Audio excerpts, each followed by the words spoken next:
નમસ્કાર દર્શક મિત્રો, ધ લોકસત્તા શોમાં આપનું સ્વાગત છે। રાષ્ટ્રીય રાજધાની દિલ્હીમાં હવામાનની સ્થિતિ હવે માત્ર ચિંતાજનક નહીં પરંતુ ખતરનાક સ્તરે પહોંચી ગઈ છે। દિલ્હી ફરી એકવાર ઝેરી ધુમ્મસની ગાઢ ચાદરમાં લપેટાઈ ગયું છે, જેના કારણે લોકોનું જીવન જોખમમાં મુકાયું છે। અનેક વિસ્તારમાં એર ક્વોલિટી ઇન્ડેક્સ AQI 490 ને પાર પહોંચતા કેન્દ્ર સરકારે તાત્કાલિક ધોરણે ગ્રેપ 4 ના પ્રતિબંધો અમલી બનાવ્યા છે। આ નિર્ણયો દિલ્હી અને NCRમાં પ્રવર્તી રહેલી હવા કટોકટીની ગંભીરતા દર્શાવે છે। મીડિયા અહેવાલો અનુસાર ગ્રેપ 4 ના પ્રતિબંધો હેઠળ દિલ્હીમાં બાંધકામ અને નિર્માણ કાર્યો પર સંપૂર્ણ પ્રતિબંધ મૂકવામાં આવ્યો છે।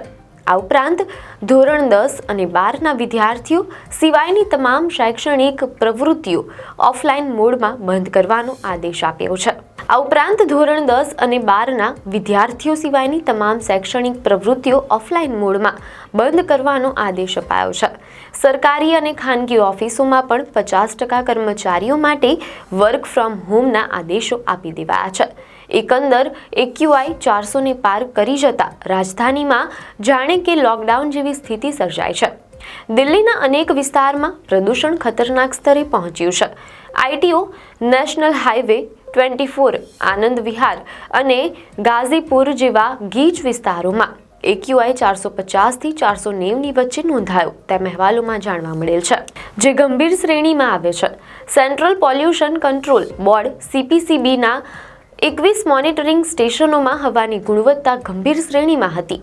વઝીરપુર, વિવેક વિહાર, જહાંગીરપુરી, અશોક વિહાર અને રોહિણી જેવા વિસ્તારોમાં ગંભીર વાયુ પ્રદૂષણ નોંધાયું હતું। મીડિયા અહેવાલો અનુસાર ખરાબ હવાના કારણે સામાન્ય લોકોને આંખો અને ગળામાં તીવ્ર બળતરા તેમજ શ્વાસ લેવામાં તકલીફની સમસ્યાઓ સર્જાય છે। ઝેરી ધુમ્મસના કારણે ફેફસાના રોગો અને હૃદય રોગથી પીડાતા લોકો માટે આ પરિસ્થિતિ ગંભીર ખતરો ઊભો કરે છે। પ્રદૂષણમાં અચાનક થયેલા આ વધારા પાછળ હવામાન એક મુખ્ય પરિબળ હોવાનું માનવામાં આવે છે। શુક્રવારથી સક્રિય થયેલા પશ્ચિમી વિક્ષેપ એટલે કે વેસ્ટર્ન ડિસ્ટર્બન્સને કારણે પવનની ગતિમાં નોંધપાત્ર ઘટાડો થયો છે। આના કારણે વાતાવરણમાં પ્રદૂષક કણો ફસાઈ ગયા છે અને તેને વિખેરવા માટે પૂરતો પવન ફૂંકાતો નથી। શનિવારે પરિસ્થિતિ ઝડપથી બગડી હતી કારણ કે હવામાં ભેજનું પ્રમાણ 94% જેટલું ઊંચું હતું અને પવનની ગતિ લગભગ સ્થિર થઈ ગઈ હતી તેમ અહેવાલોમાં જાણવા મળેલ છે। આના પરિણામે ધુમ્મસની જાડી ચાદર સમગ્ર દિલ્હી NCR પર છવાઈ ગઈ અને પ્રદૂષક કણો જમીનની નજીક ફસાઈ ગયા, જેના કારણે ઝેરી ધુમ્મસ ફરી એકવાર રાજધાનીમાં છવાઈ ગયું। આ ધુમ્મસના કારણે માત્ર સ્વાસ્થ્ય પર જ નહીં પરંતુ સામાન્ય જનજીવન પર પણ ગંભીર અસર થઈ છે। આજે દિલ્હી વર્ષના અત્યાર સુધીના સૌથી ગાઢ ધુમ્મસમાં ઘેરાયેલું હતું। આના કારણે દિલ્હીના અનેક વિસ્તારોમાં રસ્તાઓ પર દ્રશ્યતા એટલે કે વિઝિબિલિટી થોડા મીટર સુધી મર્યાદિત થઈ ગઈ હતી। ગાઢ ધુમ્મસને કારણે માર્ગ પરિવહન ખોરવાઈ ગયું અને ટ્રાફિક જામની સમસ્યાઓ સર્જાઈ, જ્યારે વિમાની સેવાઓ અને ટ્રેન વ્યવહાર પર પણ તેની નકારાત્મક અસર પડી તેમ અહેવાલોમાં જાણવા મળેલ છે। દિલ્હીની સાથે સાથે નેશનલ કેપિટલ રીજન NCRના શહેરોમાં પણ પરિસ્થિતિ ગંભીર બની છે। નોઈડામાં હવાની ગુણવત્તા આજે અત્યંત ખરાબ સ્તરે પહોંચી ગઈ હતી।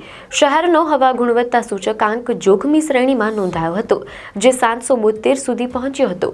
જોખમી શ્રેણી AQI 500 થી ઉપરની હોય છે, ત્યારે 772 નો આંકડો પરિસ્થિતિની ભયાનકતા દર્શાવે છે। મીડિયા અહેવાલો અનુસાર નોઈડામાં અતિ સૂક્ષ્મ કણોની સાંદ્રતા ઊંચી રહી, જેમાં PM 2.5 સ્તર 462 માઇક્રોગ્રામ અને PM 10 સ્તર 649 માઇક્રોગ્રામ સુધી પહોંચ્યું હતું, જે સલામત મર્યાદા કરતાં અનેક ગણું વધારે છે।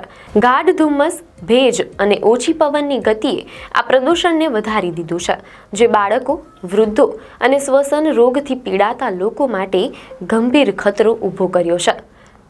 દિલ્હી અને NCRમાં પ્રવર્તી રહેલી આ ઝેરી હવા કટોકટી હવે તાત્કાલિક અને કાયમી ઉકેલોની માંગ કરી રહી છે। જ્યાં સુધી કુદરતી પરિબળો સાથ ન આપે અને પવનની ગતિ ન વધે ત્યાં સુધી રહેવાસીઓએ ઘરની અંદર રહેવું, આવશ્યક સાવચેતીઓ રાખવી અનિવાર્ય છે। આપને માહિતી સારી લાગી હોય તો વિડીયોને લાઇક અને શેર કરજો, ચેનલને સબસ્ક્રાઇબ કરજો।